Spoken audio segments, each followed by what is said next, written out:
was the San Francisco Tuberculosis Society, which now is Breathe California.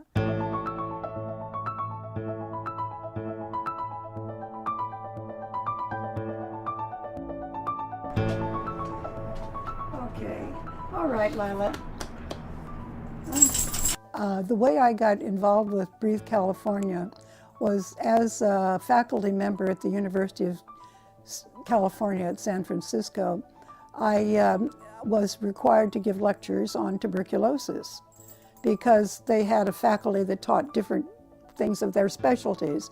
Mine were the fungal infections, but they needed someone to also teach tuberculosis. So I went down to the San Francisco Tuberculosis Society and requested information that they had, that they were handing out, that I could give to the medical students, and got to know the staff of the San Francisco Tuberculosis Association, and they asked me to go on their board.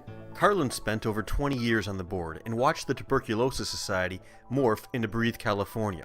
The organization expanded their outreach to a number of lung-related health issues, including asthma, COPD, and tobacco education.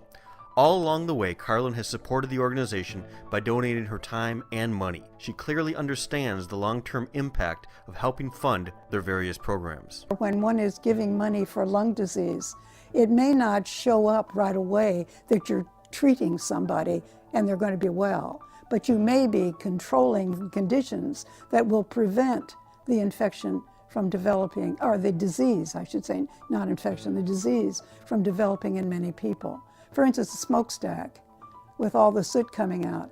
If a control is made on the soot, children are not going to inhale the soot and are not going to develop lung disease. Something that when you give $1 or $2, you don't realize how it's going to be used. As a lung disease researcher for many decades, Carlyn saw the ill effects of tobacco and applauds Breathe California for their continued educational efforts. Tobacco should not be legal.